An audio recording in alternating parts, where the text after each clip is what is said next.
거룩하신 하나님, 만왕의 왕물이자 구속받은 만민이 주께 경배합니다.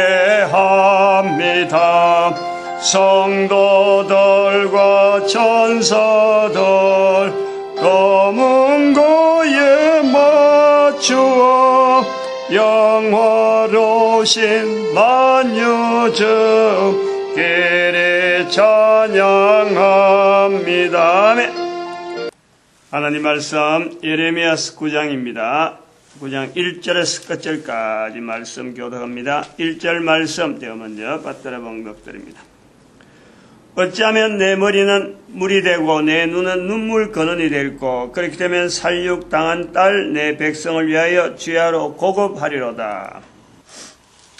예레미야서 9장입니다. 예레미야서 9장에 중간에 할 내용도 있는데 25절에 있는 말씀, 할례받은 자와 할례받지 못한 자, 날이 이르면은 할례받은 자와 할례받지 못한 자를 내가 다 벌하리니, 벌한다고 되어 있습니다. 벌한다고. 할례받은 자와 할례받지 못한 자. 이 말씀에 보면은 모든 인간을 다 이야기하잖아요.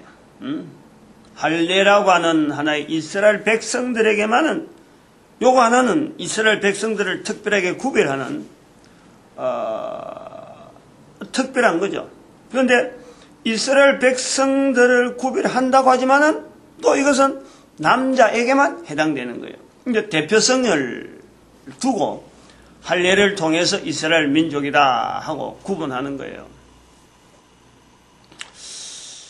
근데 오늘 이 본문을, 이 9장에서 이 부분을 주제로 삼는 이유는 요 할례 부분에 대한 이 내용은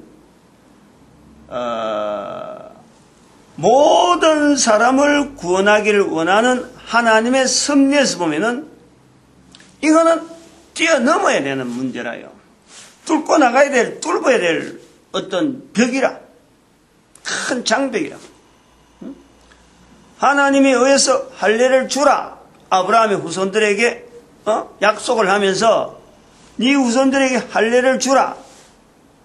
그래서 할례받지 못한 자와 할례받은 자에 대한 이 구분은 이스라엘 백성들의 역사가 벌써 수천 년에 걸친, 아브라함 이후로 데려오니까 1000년이 넘는, 1500년, 지금 요 586년까지 데려오는 거 1500년간 넘어오는 이 역사란 말이에요.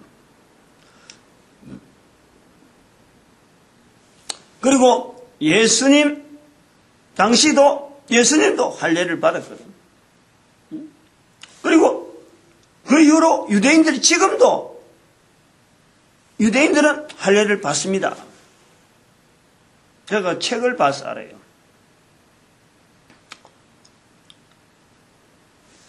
할례 받은 자와 할례 받지 못한 자 다 멸하리라. 그러면 다 멸한다는 거예요. 다 멸한다. 요 내용을 지금 할례 문제를 거쳐서 이것도 우리가 뚫고 나가야 되지만은 할례 받은 자와 할례 받지 못한 자를 다 멸한다. 다 벌한다. 이것도 우리가 뚫고 나가야 될 부분이다. 왜냐하면 우리는 지금 부활 통일 시대, 부활, 예수 그리스도의 부활을 통해서 모든 인류에 다시 되어지는 부활 사건이 다시 있다니까. 모든 인류가 부활을 다시 맞이하는 거예요. 그 시대를 보는 거예요. 예수님이 다시 오시는 거죠. 예수님 다시 오시면은 죽은 자들이 다 다시 부활되는 거예요. 어떤 형태로 모습을 가진지 그건 알지 못하면 어쨌든 간에 눈으로 확인할 수 있을 정도로 어느 시대 어느 관계없이 모두가 다 인간으로서 더 서로 간에 확인할 수 있는, 시대와 연대와 구분 없고 장소와 어떤 여러 가지 환경에 구애됨이 없이 모든 사람이 인간됨을 확인하는, 거기서 주 예수 그리스도에 대한 입으로 고백하는 날이요 반드시 온다는 거예요. 반드시 부활 통일 시대가 이제 그렇다는 거예요. 그럼 그걸 우리 대한민국에 있는 지금에서 그 시대를 그게 100년이 될지 200년 될지 1000년 정도까지만 한번 내다보면서 우리 민족이 인류의 마지막 시대에 쓰임받는 민족으로 하나의 주제를 잡은 것이 에레미야서를 통해서 지금 열방의 선지자라는 걸 우리가 잡은 거 아니에요. 이런 자리가 있다. 이렇게 하나 축소되어서 표현할 수 있는 이런 표현이 있다. 그러면은 성경에서 나타나는 성경에서 보면 이스라엘이라고 하는 이 어떤 고유한 어떤 자리, 이스라엘 자리에 이 고유하게 있는 이 할례 부분에서는 흔적이 지금도 남아있잖아요. 흔적이 지금도 남아있다. 이거는 깨뜨려야 되는 거고, 열방의 선지자의 자리를 나아가는 데서 이게 이원화되어 있는, 한쪽에는 할례를 통해서 분명히 표가 남아있고, 한쪽에는 열방의 선지자를 하고 막 잡고 있는데, 그러면 정통성 부분에 하나님의 주시는 사역 부분이나 이런 걸 보고 드러내고 나타날 수 있는 현장적인 부분은 현재 눈에 몸에 지니고 있는 할례가 훨씬 우선적이야. 수천 년이니까 수천 년. 우리는 단지 이런 자료를 통해서 열방의 선지자라 성경이랑 있다. 우리가 받는 것밖에 안 되는 거야. 이거는 우리 거라 하고 쟁취하는 그 힘이 수천 년에 걸쳐오는 이 할례 전통을 능가할 수 있을까? 능가해야 된다고 이야기하는 거예요, 지금. 그거를 능가할 정도로 이거는 붙잡아야 된다. 그러면 어떻게 능가할 거냐? 거짓말이다. 할례 그거 엉터리다. 이렇게 말할 수는 없는 거 아니에요. 그건 분명히 성경에 기록이 되어 있는 분명한 상황이고, 또 여기 지금 에레미야서에도 이거 분명히 언급하고 있고, 계속해서 예수님 당시에 들어도 또 할례 이야기 나오고, 사도 바울도 나중에 할례 문제 때문에 디모데 할례 주는 이야기 나오고, 이 할례하는 문제 때문에 초대교회에서 바울과 기존의 예수님의 제자들 사이에 이 문제로 갖고 아주 격한 어떤 토론이 생긴 거예요. 그게 성령복음에 나와 있는 거 아니에요. 사도 바울을 통해서 복음을 1차 전도 여행 가서 복음을 막 전했는데 이방인들이 막 돌아온단 말이에요. 예수 믿겠다 하고 막 돌아올 때에 유대인들이 볼 때 그거 전부 다 쓸데없는 거지. 아무 소용없는. 왜냐? 할례 받지 않았기 때문에 그 소용없는 거다. 이렇게 된 거예요. 기존이 할례였다니까. 그러면 예수님 당시에도 이 할례 문제를 예수님의 제자들이 예수님을 전하는 이 과정에서 할례 문제는 뛰어넘어야 될 사항이라. 오늘 우리가 열방의 선지자라고 하는 이 자리를 가지고 이렇게 나아갈 때에 할례라고 하는 이 내용은 초대교회의 예수님의 제자들이 할례 문제를 뛰어넘는 상황을 맞이하듯이 우리가 그 하나의 표를 보는 거예요. 오늘 우리의 문제만 아니라는 거지. 성경에 기록된 내용에, 신약에 기록된 내용을 봐도 예수님을 알리는데 이 할례는 분명히 하나의 어떤 그 충돌 같은 내용으로 보이는 거예요. 그러면은 우리가 성경을 전체로 봐가지고 하나님이 되시는 아브라함에게 하나님 말씀하실 때 할례를 해라. 그런데 예수님 오시고 나서 할례에 대해서 그 할례 받는 거 복음 전하는데 제한된다. 이래가지고 예수님의 제자들이 할례 문제를 언약의 하나의 모습으로서 이 자리를 여지 않았다니까. 그리고 이걸 사도 바울을 통해서 힘을 얻고 나중에 사도 바울이 갈라디아서인가요? 갈라디아서 2장에 나오나? 약속의 자녀와 언약의 자녀를 이야기하는 거예요. 약속의 자녀. 아브라함으로부터 주어지는 두 아내 사라와 하갈을 두고, 사라는 언약의 자손, 사라는 언약이라 하나님께서 언약을 맺었다. 그리고 하갈은 또 하나의 이스마엘이 있다 보니까 사라의 후손이 되어지는 사람들, 그 사라의 후손 되어지는 이삭으로 하여금 하나님으로부터 주어지는 언약을 통해서 붙잡은 약속의 자녀가 바로 우리다. 이렇게 해서 이 하갈과 사라 문제를 분명히 그 두 사람 다 할례를 받은 족속입니다. 그런데 거기서 두 언약에 대한 내용을 갖고 할례를 받은 것으로서 나타나지 아니하고 하나님으로부터 내려오는 언약으로 주어져서 사라에게 주어지는 그 내용이 약속의 표현으로서 반응하는 할례에 대한 사라도 할례요, 하갈도 할례요, 이스마엘도 할례를 받았고 이삭도 할례를 받았단 말이에요. 이스마엘이 먼저 받았지.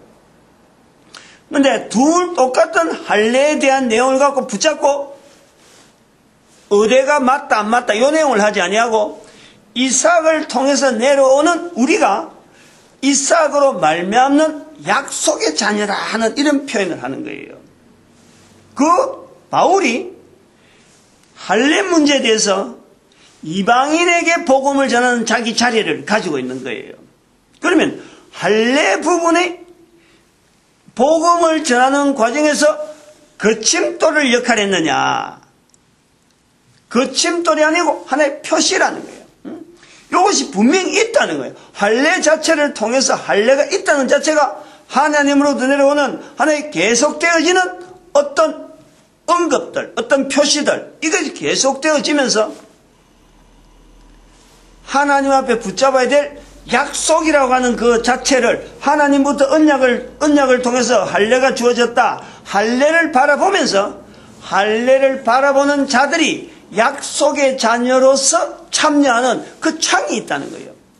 그것은 바라봐야 될 형태로서 저 형태를 통해서 같이 동행되어지는 지금 현재 동질, 같은 시대, 지금 시대에 할례를 통해서 내려오는 그걸 보면서 비추는 거예요. 할례가 있다. 그러므로 내가 할례는 받지 않았지만은 나는 약속의 자녀로서 내가 응답하는 거예요. 응답. 여기 있다니까 차이가.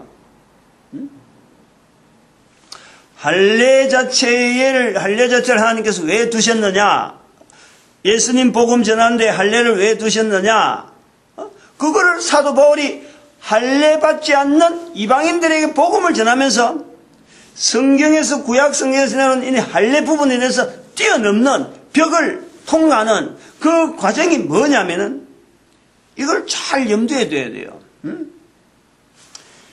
할례는 이스라엘 백성들을 통해서 내려오는 그 줄기 자체가 부정되고 잘못됐다라고 보는 것이 아니라 그것 자체를 두는 이유는 동시대에 있는 사람들이 그걸 보면서 하나님의 언약, 하나님의 어떤 약속, 그것 자체를 붙잡고 있는 하나의 민족을 보면서 나로 하여금 그 하나님께로 향할 수 있는 어떤 빌미, 하나님이 이스라엘을 붙잡고 있구나, 분명한 표시구나. 그러면 나도 이스라엘이 붙잡고 있는 그 하나님에게로 찾아갈 수 있는 형태가 할례, 몸에 지닌 할례라고 하는 것을, 그것을 동시대 사람들에게 나타내기 위해서 몸에 할례를 지닌 백성이 바로 이스라엘 백성이다. 사라와 하갈의 자리를 단순하게 우리가 사라가 하나님 앞에서 어떤 적자의 그 아들 이스라엘이라고 하는 그 자체를 둔 것에 대한 그것 자체에 대한 갈등, 그거 유발시키고 성경의 기록은 아브라함을 통해서 마치 거기 갈등처럼 어떤 인간들의 어떤 그 여러 가지 어떤 뭐랄까요, 정서, 이스마엘, 사라와 하갈의 아이들 때문에 여인들의 그 갈등, 요거는 어느 가정에 다 있을 수 있는 문제인데, 마치 성경 자체에 그런 걸 기록했다고 해서 그것이 주가 아니고, 그것이 원유의 하나님의 성경에 기록된 표현에서 나타나는 두 사람의 갈등 문제를 조장하는 내용이 아니고, 사도 바울이 보는 문제는 그거예요.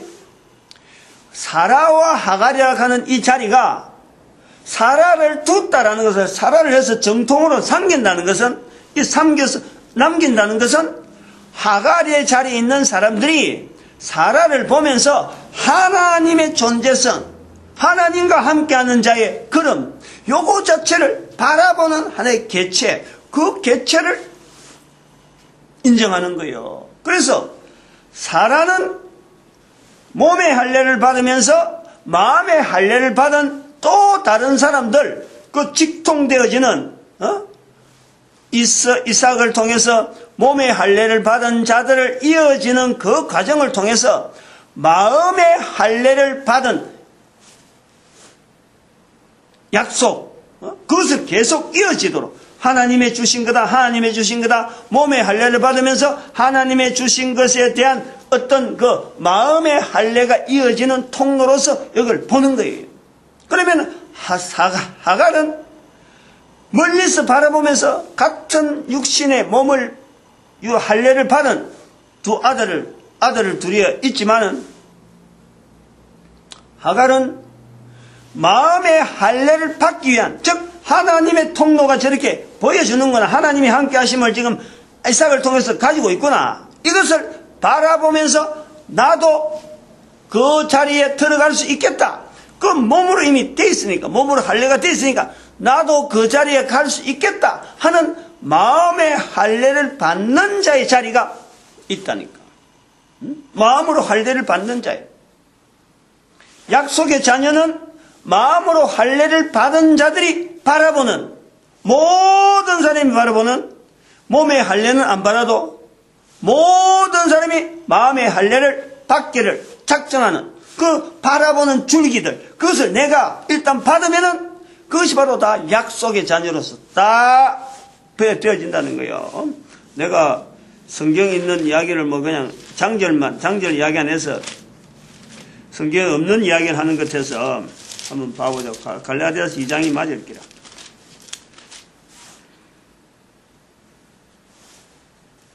요 할례 이야기 나오잖아요. 도리어 내가 무할례자에게 복음 전함을 맡기를, 베드로가 할례자에게 7절에, 갈라디아서 2장 7절에, 무할례자에게 복음 전함을 맡기를 베드로가 할례자에게 맡은 것 같이 한 것을 보고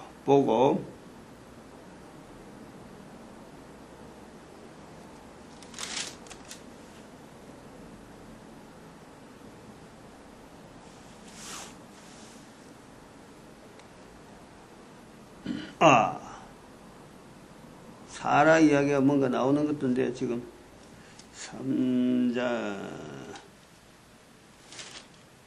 이거 나오네. 4장이네. 4장 갈라디아서 4장이네요. 4장 24절, 이것은 비언이 이 여자들은 두 언약이라. 하나는 신의 산으로부터 종을 낳은 자니 곧 하가라. 그리고 28절에 형제들아 너희는 이삭과 같이 약속의 자녀라. 29절에 그러나 그때 육체를 따라 난 자가 성령을 따라 난 자를 핍박한 것 같이 이제도 그러하도다. 그러하도다. 31절에 그런즉 현재들 우리는 계집종의 자녀가 아니요 자유하는 여자의 자녀니라. 우리가 누가? 이방인들 우리가 계집종의 자녀가 아니요 자유하는 여자의 자녀. 자유하는 여자의 자녀, 구약 성경대로 하면요, 이게 바로 마음에 할례 받는 자라는 거예요. 마음에. 또 이걸 본문대로 하면은, 구분하면은, 할례 받은 자와, 여기 25절에 아니고 26절에, 너는 25절은 마음에 할례 받은 자는 말이 없는데, 26절에, 대제 열방은 할례를 받지 못하였고, 이스라엘은 마음의 할례를 받지 못하였다. 마음의 할례를 받는 거예요. 마음의 할례를. 마음의 할례가 있다니까. 마음의 할례. 요 내용을 알아야 돼. 요 내용을 해야 요 본문의 25절 26절이 넘어가는 거예요. 그런데 마음의 할례 받는다 이 표현이 예레미야서에서 처음으로 나오는 거예요. 예레미야서. 지금 요 본문에서 9장에서 마음에 몰라, 다른데, 이사야서에는 분명히 없었고, 마음에 할례 받는다고 하면 이사야서는 없었어요. 그 전에 선지서 들어오기 전에 다른 어디 성경에 마음에 할례 받는다는 표현이 있는지 제가 그건 확인 안 해봤어요. 근데 선지서에서는 분명히 마음에 할례 받는다는 표현은 예레미야서에서만 나오는 거예요. 근데 요 예레미야서에 나오는 마음에 할례 받는다, 마음에 할례 받지 않는다. 오늘 본문에서 보면은 할례 받는 자와 할례 받지 않는 자가 다 벌 받는다 돼 있으니까 모든 사람이 다 들어가잖아요. 그러나 마음에 할례 받은 자에 대한 내용은 25절에는 빠져 있어요. 요걸 우리가 놓치면 안 되는 거예요. 응? 할례 받은 자, 할례 받지 못한 자 다 들어가서 다 벌할 것 같은데 마음에 할례 받은 자가 있다. 그 내용이 26절에 나오는 구분하잖아요. 이방인들은 몸에 할례를 받지 못했고 유대인들은 이스라엘 사람들은 마음에 할례를 받지 못했다. 요 내용을 가지고 할례 받은 자는 유대인들인데 그 유대인들 중에서 할례 받지 못한다라고 해서 받은 사람이라도 이들이 벌 받을 수밖에 없는 것은 마음에 할례를 받지 않았기 때문에 마음에 할례를 받지 않은 사람들은 몸에 할례를 받더라도 벌 받는다. 이 내용이 25절, 26절이 관계되는 거예요. 그러면 마음에 할례 받는다는 것이 뭐냐? 구약시대에서 넘어서 신약시대에 와서 이걸 사도 바울이 비춰주는 거예요. 약속의 자녀다. 약속의 자녀. 할례를 통해서 몸에 있는 이 할례를 통해서 다시 말하면 이스라엘의 역사를 통해서 다른 나라 사람들이 보고 이스라엘의 하나님 이사야에서 요구하는 내용이 바로 이 내용이란 말이에요. 이스라엘의 역사를 보면서 하나님이 이스라엘에 같이 하고 있구나. 같이 지금 역사를 했고 이런 자료를 남겼고 이사야 성경을 남겼구나 라고 보면서 다른 나라 사람들이 하나님의 임재, 하나님의 함께하심, 그 임마누엘을 같이 누리는 사람들이요. 그게 바로 마음에 할례 받은 자다라는 거예요. 아까 갈라디아서 4장 24절. 그래서 제가 자꾸 24절이라고 하는 것 때문에, 2자 때문에, 갈라디아서 2장으로 자꾸 연결했는데, 4장 24절.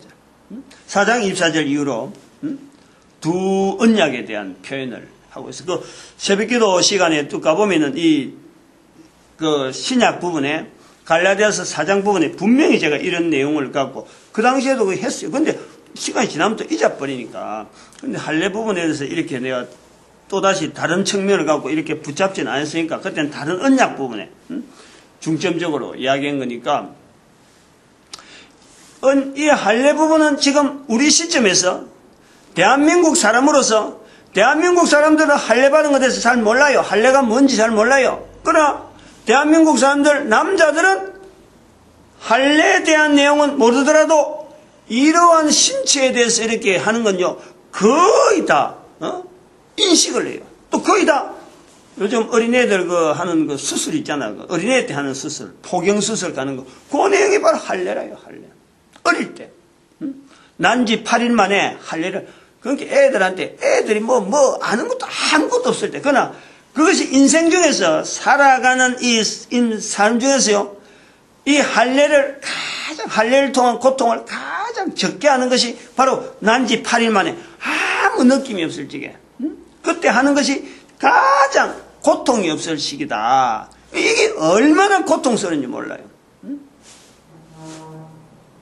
저는 또 하나님의 은혜 속에 이거 고통 겪지 않아도 될 그런 몸이 있어요. 그런 구조가 있어요. 사람마다 다 틀려요. 군대 가서 보면은 하여튼 고참들 이래 나이 들면은 열명, 이래, 군에서 점검하잖아. 점하다가, 열어됩니다. 열어되는데, 뭐 때문에 열어돼서? 내무실에 한번 갔다 와서, 내무실에 갔다 왔습니다. 그래서 지금 요양 중입니다. 열어되면요, 전부 다 이거예요. 그 쫄병 때는 절대 못해, 이거는. 적어도 일주일 쩔쩔 매야 되는 거다.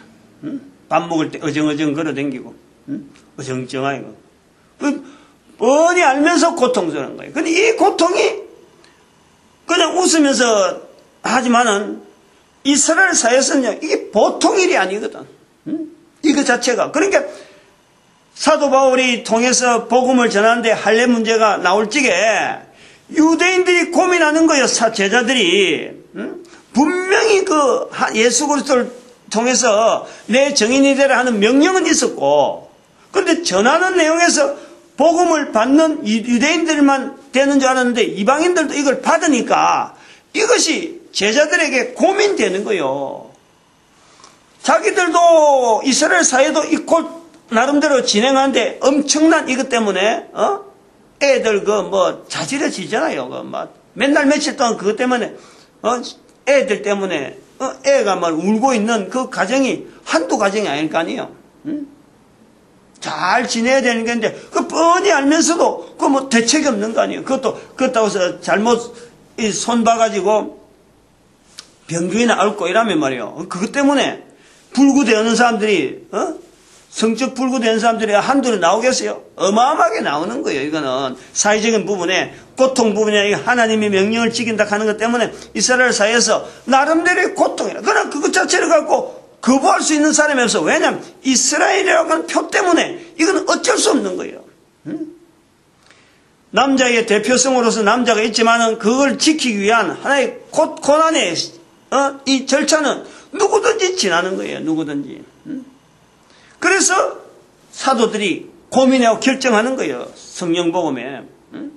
우리도 그렇게 고민했지 않느냐. 그런데 그걸 이방인들한테 짐을 준다는 것은 전도, 명령 자체가 너무 중요한데 명령이 우선이지 이거 자체가 우선이 아니다. 그 차등 제도를 염두에 두는 거예요. 우선순위로 뭘 할 거냐. 예수님의 명령된 복음을 전하는 것에 대해서 이걸 우선적으로 했으니까 할례를 뛰어넘는 거예요. 뛰어넘는 거예요. 오늘 우리에게 있는 이 내용도 똑같아요. 지금 열방의 선지자라고 하고 이제 한 사람이 지금 이렇게 동영상 남겨서 이야기하고 있는다고 해서 그거 이야기하는 것보다도 훨씬 할례가 더 중하고 오래된 경력을 갖고 있다. 그래갖고 딱 부딪혔을 적에 둘 중에 하나를 갖고 우리가 저울질해야 돼요. 할례를 하는 것이 오히려 맞느냐? 성경에서 표현하는 볼 때는 할례는 오래된 전통이고 지금도 이스라엘이 하고 있는데, 그런데 열방의 선지자라고 하는 이 자리를 과연 내가 차라리 열방의 선지자도 그만두고 할례도 안 받겠다. 이래 되는 자리가 있어요. 얼마든지. 그러나 둘 중에 하나는 안 되는 거예요. 어쨌든 간에. 어쨌든 간에 둘 중에 어느 하나를 택해도 이건 안 되는 거예요. 그건 뭐냐니까 마음에 할례받지 못한 자의 마음에 할례받는 자리가 있기 때문에 마음에 할례받는 25절에서는 할례받은 자와 할례받지 못한 자 이 두 가지를 우리가 똑같이 다 벌하는 거로 되어 있지만은 여기에 빠져있는 마음에 할례받는 자리가 있단 말이에요. 마음에 할례받는 자리. 마음에 할례받는 자리에 이것이 그냥 본문만 지나가 버리면 되냐? 에스겔서 넘어가 보면요. 이것 갖고 씌우는 이것 갖고 에스겔서 30장 이후로 들어가면은 에스겔이 고민하는 부분이 이스라엘 백성들이 지금까지 할례받은 백성으로서 그렇게 든든했는데 왜 이래 됐을까? 바벨론 포로에서 고민하는 선지자가 에스겔 선지자예요. 지금 예레미야는 바벨론 포로가 되어지는 이 전쟁의 상황에서 지금 설명하고 있는 이 예언자인데 에스겔은 전쟁 끝나고 바벨론 포로에 이미 잡혀간 거기서 선지자 일을 하게 되는 거예요. 고민하는 거지. 시대가 다르지. 예레미야하고 에스겔하고 시대는 비슷한 시대지만 예레미야가 먼저 나오는 거고 에스겔은 나중에 나오는 거예요. 할례받은 이스라엘 백성 아브라함으로부터 예레미야 시대는 성전이 있는데 우리가 다 넘어지느냐. 요것 때문에 고민했다 그러면은 이미 그 사건을 그대로 받아들이면서 포로되어 간 에스겔을 볼 때에는 할례받은 이스라엘 백성들의 그 약속이 그 중한데 아브라함부터 주어진 약속이 중한데 왜 우리가 여기서 고통을 당하느냐.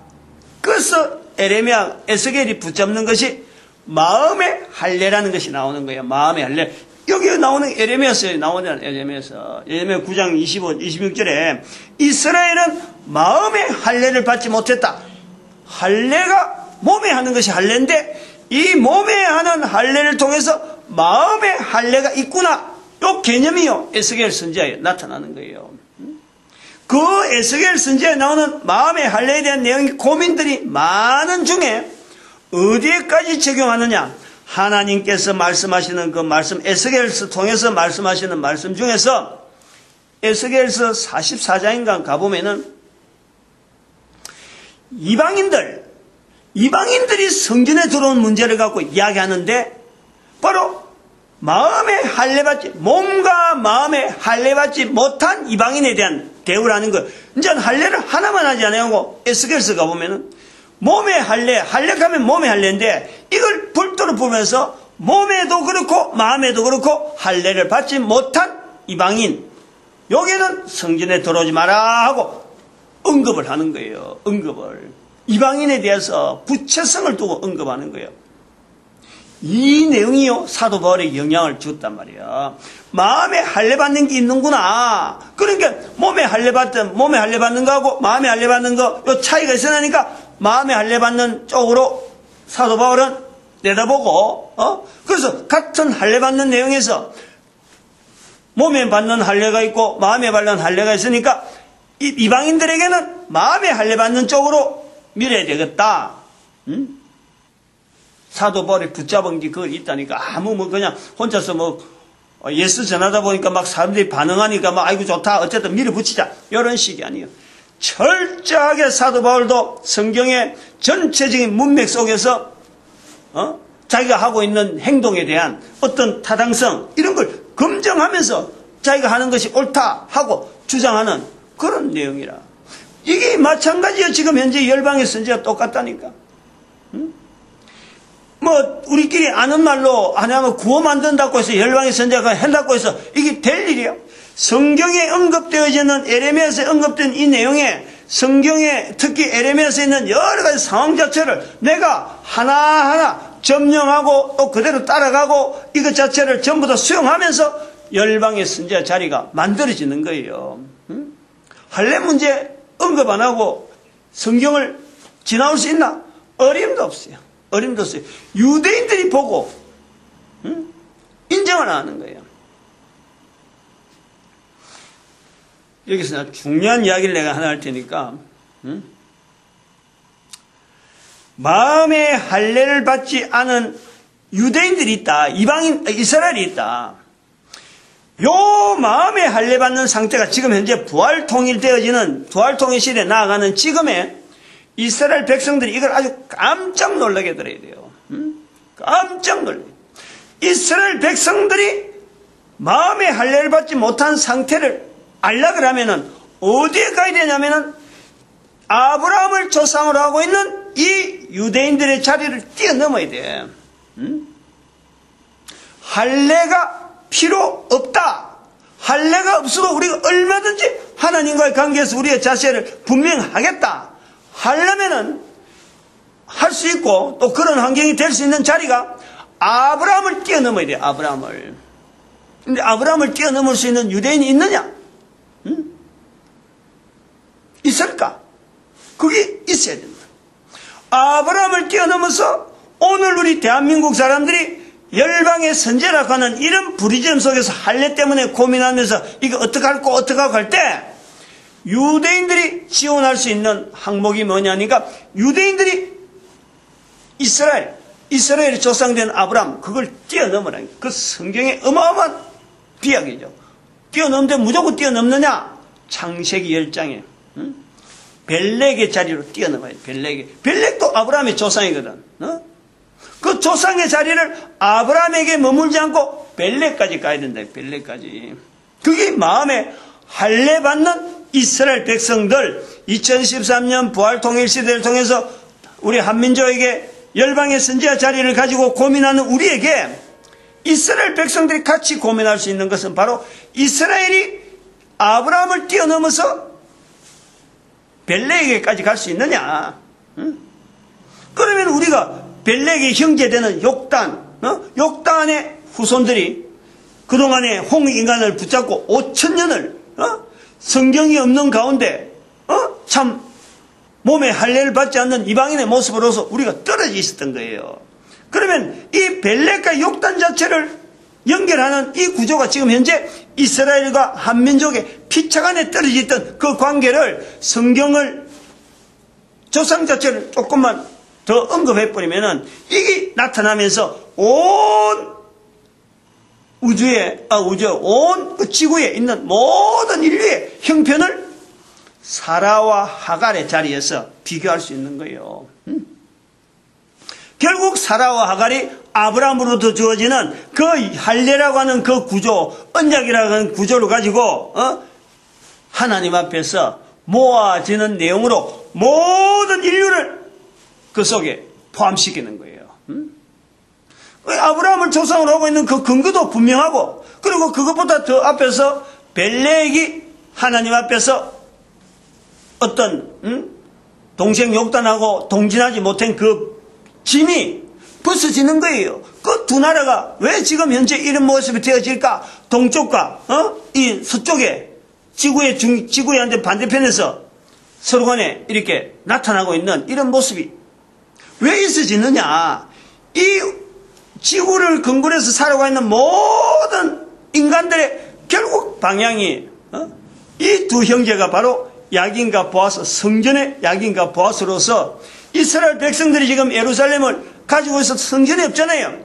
그러나 그 자체가 지금 전체 지구가 성전이 되는 거예요. 성전이. 두 형제의 자손들이 이 기둥 자리를 가지고 하나님 열방의 선지자 자리로서 이제 너무 시작해서 힘을 발휘해야 되고, 그러나 그 근거가 없잖아. 기초가 너무 약하잖아. 그러나 이스라엘이 만드는 이 성경을 통해서 힘을 낼 수 있는 바탕이 나타나는 거예요. 요 내용을요 9장에서 표현하기를 12절에 있잖아요. 12절에 지혜가 있어서 이 일을 깨달을 만한 자가 누구며, 여호와 이보의 말씀을 받아서 광포할 자가 누구인고. 할례에 대한 문제를 뛰어넘는 것은 어마어마한 거예요. 어마어마한 거예요. 여기서 나오는 게 지혜라는 거예요. 우리 아들이 지난번에 그 예레미야서 5장 할 때 사후 이야기를 했는데, 아들이 언젠가 딸을 이제 임신하고 있을 적에, 며느리가 임신해 있을 적에 아들이 그러더라고. 낳으면은 딸이라 하는데 낳으면 이름을 지혜로 할까 합니다 이러더라고. 지혜라는 말이 쉽게 사람들이 지혜 하니까 지혜라는가 하는가, 내가 그랬어요. 그렇게 물어보진 않고, 지혜라는 말이 어마어마하게 무서운 말이다. 굉장한 무게 있는 말이다. 그런 말을 그렇게 쓸 수 있다는 것은 그로부터 주어지는 임무가 어마어마하게 있다. 왜냐하면 잠언서에 들어가는 지혜는요 바로 성령님이거든. 성령님 이름이 지혜라니까. 지혜의 신 가잖아요. 근데 여기 오늘 말하는 지혜가 있어서 이 일을 깨달을 만한 자가 누구냐라는 것은요, 내 한 사람이 뭔가 능력이 있어서 지혜가 있다 이 내용이 아니에요. 성령님의 임재라니까. 성령님. 이 성령님께서 말하게 하심으로 되어서 되는 거예요. 고린도전서 12장 3절의 말씀이 그렇다니까. 성령으로 아니하고는 아무도 예수를 주라 할 수 없다. 여기 지혜예요. 지혜. 그래서 제가 저기다가 손녀 이름을 써놨어요. 에레미야서 9장 12절 부분에 손지혜 이렇게 적어놨어요. 손지혜. 그 에레미야서 5장 1절에는 김진리 이렇게 적어놨어요. 제가 성경에다 이렇게 적어놨어요. 손녀들에게 한 축복이죠. 제 개인으로 보면은 내가 참 너무 복이 많은 거예요. 아들, 딸들 신앙생활 하고 있지. 그 다음에 그 애들에 대해서 자기들 내보고 이름 지어달라고 부탁을 하더라고. 내가 안 짓는다. 부모가, 부모의 그 중심 가지고 지으라. 그럼 자기가 이름을 요리하겠다 하더라고. 먼저 내한테 이제 의견을 물어본 거는 내 의사를 좀 존중하겠다 하는 그런 것도 있죠. 근데 나는 그런 게 아니라 부모가 결국엔 자녀하고 계속해서 통제하고 이름을 주고받을 건데 부모의 축복이 들어있는 이름이 돼야지. 그래서 내가 할아버지지만은 내가 개입을 안 한다 하고 이야기했어. 그렇게 지혜란 말이 나오더라고. 고맙게 생각하죠.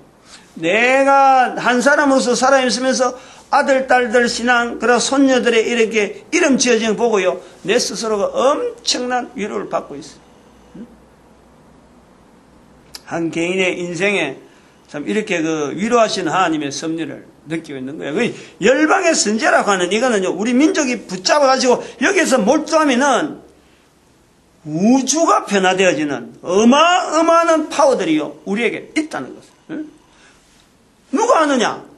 하나님께서요, 직접적으로 간섭하신, 성경에 나타난 이스라엘 백성들을 간섭하는 이런 것보다도요, 어마어마한 내용으로 간섭하는 거예요. 어마어마한. 소위 말하는 로마 제국이 313년에 기독교를 받아들일 수 있는 이런 어마어마한 어떤 변화가 하나의 표고 나타나듯이 온 인류가 대한민국을 통해서, 그리고 이스라엘의 어떤 지원과 협력을 통해서요, 모든 인류가 지금 현재 살아가는 이런 패턴이 아니고 이게 변화되는 거 바라보면서 따라오는 거예요. 로마 제국이 313년에 기독교를 이렇게 공인할 때, 아니 아무도 자기 계산하는 게 없이 이득이 돌아는 거 없는데 그냥 이거 종교 될 만하다 이래고 했겠어요. 나라가 위태위태했거든. 콘스탄티노스가 전쟁을 해가지고 지금 상황이요, 굉장히 어려운 상황. 굿됐다 아니에요, 굿됐다. 그럴 때에 이 나라를 어떻게 하면 오래 유지할까 하고 고민하는 중에 안정되게 유지되어 있는 이 기독교들의 그 삶을 보면서 저 종교가 나아가는 방향으로 가야 되겠다 하고 받아들이는 거예요. 그거 받아들이고 국교를 하는 거지. 그걸 알아야 돼요. 그런 걸 깨달아야 이 여기 올라오는 지혜가 있어서 이 일을 깨달을 만한 자금이며 모든 인류가 나아가는 방향에 이 대한민국이 쓰이는 받을 자리가 어디냐. 할례 문제가 얼마나 중요한 문제인데 여기서 에레미야서에서 나오는 이 부분을 우리가 놓쳐버리면 안 되는 거지.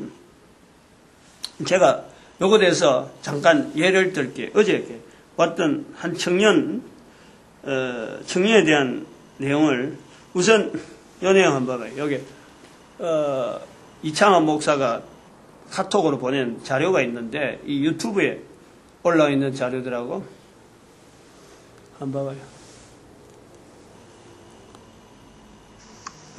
예. 기도하시겠습니다. 하나님 아버지 감사합니다. 저는 구원하시고 복음만 전할 수 있는 기회는 주셔서 감사합니다. 겸손하게 전하게 해주시고 성령 충만은 주옵소서. 또 지식이 아니고 십자가 은혜의 감동으로 전하게 하여 주옵소서.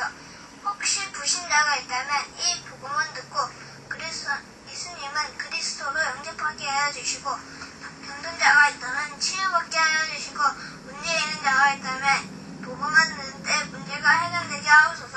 또한 신자가 있다면 이 복음을 듣는 때 전도의 사명을 깨닫고 전도자가 되게 하여 주옵소서. 그리스도 되신 예수님의 이름으로 기도드립니다. 아멘. 이 세상에는 우주와 천지 만물과 살아계신 창조주 하나님이 계십니다. 그 하나님이 구원된 인간에게 요거는 카톡으로 온 건데 어제 이걸 왔어요. 그래서 성경을 읽다가 이 카톡으로 잘 안 보거든. 카톡이 워낙 복잡한 자료들이 많이 들어와서. 근데 성경 읽고 있는데 울려서 봤더만 이창환 목사가 내보고 뭐 전도에 목숨을 건 목사라 하면서 내한테 별명을 붙인 목사예요. 응? 근데 그래서 내가 한번 쭉 봤는데 애가 어떻게 한 30분 가까이 한대요. 얼마나 내용을 또박또박 하는데 여기 지금 다락방에 나오는 전도지 모양이 저 모양이에요. 저걸 갖고 부모가 막 애들한테 이렇게 했겠지. 그러니까 부모가 얼마나 간절했으면 애에게 이렇게 했을까 하고 그렇게 느끼는데, 근데 어제 깨서 금침하러 온 청년이 있었어요. 그래서 금침 4천 금침하고 5천까지 다 하고 왔는데 자꾸 내한테 뭘 말을 걸럭하면서 복도에 좀 마치고 내려가는데 다시 올라오는 거예요. 목사님이시죠 하면서 자기도 신앙생활 한다는 거예요. 그래 신앙생활 하면 했지 하고 그래 잘하고 있어 하고 이야기했는데 아, 이 친구가 자기 소개를, 안상홍, 그거 다니는 청년이라는 거지. 신천지에 있는 어떤 집사님 한 분이 나를 포획하려고 수도 없이 접근했는데, 내가 아주, 나는 이단도 사실 내한테는 전도 대상이고, 지금 이단 대책위원회 해갖고 이단 관계하는 사람들, 목사들 해도 나는 내한테 볼 땐 전도 대상이라. 하나님 볼 때 모든 사람이 구원받았는데, 그렇게 해서 똑같은 시각으로 지금 보는데, 이 청년이 자기가 알고 있는 성경 지식을 갖고 목사를 어떻게든 설득시켜서 하려고 달라드는 거예요. 그래서 내가 이제 그 중심을 보고 이것도 보여주면서, 이 어린애가 다음에 크면 당신 모습이 될 거다. 당신 모습이 지나면 앞으로 내 모습이 될 거다. 그 30대 정도 차이가 서로 있으니까, 30년 세월이 있으니까, 그렇게 열심히 있는 모습 가지고, 알고 있는 지식 갖고 다른 사람 앞에, 그 문구 좀 틀린 거하고 성경이 어떻게 돼 있고, 뭐 어떻게 되고, 이걸 갖고 자꾸 이 스마트폰을 갖고 내한테 보여주면서, 성경 문장을 자꾸 인용하려고 하는 게 수준이 차이가 있는데, 내하고 대화가 되냐? 우리가 30대 정도 한 세대가 차이가 있는데 세월을 조금 지내봐라. 그리고 내가 알고 있는 거하고 자꾸 다른 사람한테 강요하지 말고, 지금 이 어린애가 한다고 해서 얘가 지금 지대로 된 거 아니다. 이런 모습 자체에 대해서 앞으로 축복을 해야지. 이런 모습을 통해서 끝까지 하나님 앞에서 이 자리를 잘 지킬 수 있는 그런 사람 되야지. 지금 말하고 있는 이 내용이 다 옳다는 건 아니다. 마찬가지, 당신도 마찬가지, 나도 마찬가지야. 늘 우리는 부족할 수밖에 없어. 자꾸 내 말을 끊고 중간에 막 이야기하길래 오랫동안 복도서 이야기했어요. 복도서. 단 하나라도 내한테 지려고 하지 않는 거예요. 나는 이제 그 전체를 갖고 10일 그래갖고 뭐 성경 부분을 자기가 들추는 거 갖고 이게 뭐 옳다 저옳다 이런 걸 갖고 할 정도가 아니잖아요. 벌써 수준이 차이가 있는데, 자기는 자기가 알고 있는 그걸 갖고 막 지식적인 거 갖고 자꾸 내한테 이제 푸시하는, 목사님들이 알고 있는 게 다 옳으냐, 이런 식으로 나오는 거예요. 좀 세월이 지나가고, 어쨌든 간에 내 한 개인이 하나님 앞에 생명 주신 이 기회에 얼마나 충성스럽게 바른 신앙, 바른 인생을 살 것인가 하는 것에 대해서 내가 충실하면 하나님 분명히 선하게 인도하실 것이다 하고는 내가 축복하고 귀하게 쓰임받는 이 군대를 하고 내가 그의 등을 떠밀듯이 해서 보냈다니까. 문제는 뭐냐면, 지금 요 두 가지 이 자체가, 이 내용 자체도 보면은 어린애 모습이지만은, 이런 어린애를 훈련시켜서 결국에는 제사장 제도를, 제사장 선지자의 모습을 만드는 거 아니에요. 이 에레미야로 보면은 그래 되는 거예요. 철저하게 제사장으로 훈련받는 거예요. 그러나 하나님이 쓰시는 그는요, 제사장이 아니었다는 거예요. 선지자래도. 지금 여기서 어릴 때부터 이렇게 훈련받은 이것 자체, 이 열심히 하는 이런 자세가, 청년이 그렇게 열심히 하나님에 대해서 어떻게든지 뭔가 알려주고, 비록 다른 이단 쪽으로 들어가 있지만은 쓰시고자 하는 하나님의 섭리가 있는 거예요. 개인이 우리가 지금 여기서 하고 있는, 지금 현재 전하고 있는 이것 자체가 모든 사람이 다 그거 100% 옳은 말이다 라고 받아들이는 걸 요구해서 하는 게 아니에요. 한 사람 한 사람에게 지혜가 있어서, 주어지는 자기가 있는 상황 속에서 지혜가 있어서 이 일을 깨달을 자 누구냐? 주어지는 상황, 시대, 어떤 환경, 나타난 일들은요, 각각 다 달라요. 각각 엄청나게 달라요. 그러나 그 속의 중심 자체는 예수 그리스도를 통해서, 내가 그래서 그 청년한테 입에서 예수 이름을 자꾸 말할 수 있도록 예수를 증거해라. 그렇게 열심히 내는 것 같고 다른 일 자꾸 덜쳐내서 이야기하지 말고, 내 삶을 통해서 내가 예수님을 전하듯이 저 사람도 예수님을 전하게 만들어. 내가 그걸 인정을 시켜주지. 근데 아까 젊은 카톡에 있는 애도 틀에 있는 것만 이야기했지, 요 내용을 이야기를 못하는 거죠. 그 부모들이 알고 있는 내용을 그대로 답습하는 정도지. 중요한 거는요, 원리 하나는 마태복음 10장 32절에 들어가야 돼. 어쨌든 간에 그것이 마태복음 12장 31절 32절로 연결되고 성령복음 1장 8절에 연결되어지는 그 구조 자체가 가야 되고, 결국에는 부활통일시대에 빌립보서 2장 9절에서 11절 말씀, 이게 결론이다. 모든 인생들의 모든 지구의 우주 만물 모든 것이 빌립보서 2장 9절에서 11절 말씀에서 종결이라. 종결. 그걸 지향해야 돼요. 내 한자 살아있으면서 그 엄청난 시간 앞에 내가 어떻게 쓰임받을까, 얼마나 우리가 긴장해야 될지 몰라요. 그런 부분을 둬야 할례라는 문제를 뚫고 나가지는 거예요. 오늘 아이고 너무 넘었다. 전도자가 되어진 거 감사해야 되고, 그 다음에 우리가 모든 교회가 전도를 하나 되어야 되고, 우리 민족이 온 인류 가운데 전도 국민을 쓰임받기를 축복하는 시간 주여 감사합니다. 주여!